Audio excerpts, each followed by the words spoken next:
Y a-t-il un choc culturel entre eux et nous, et le cas échéant, où se situe-t-il? Oui, bien entendu, le choc est bien présent.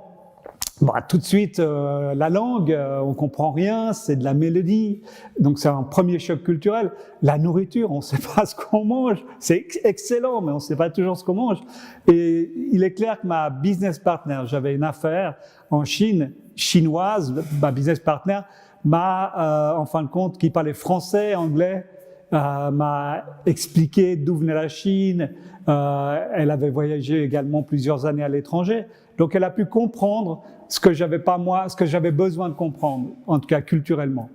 Alors par la suite, c'est clair que j'ai appris par moi-même, en fin de compte, et j'ai compris que la culture chinoise suivait des codes latins, un peu comme les Italiens. Ils s'entraident, ils aiment manger, ils apprécient les beaux objets, la culture, ils chantent, ils aiment se chamailler. Les hommes sont assez machos et les femmes ont du caractère.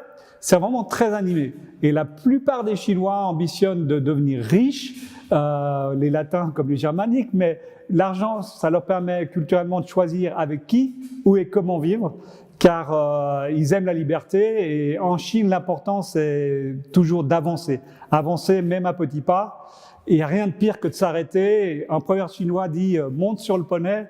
Il t'amènera au pur sang, c'est-à-dire accepte d'avancer à petits pas jusqu'à ce que tu puisses trouver une situation qui te permette d'avoir une superbe vie. Je crois que c'est leur façon de penser et d'agir qui est liée beaucoup à leur écriture culturellement. Et les Chinois créent des phrases avec une succession de sigles.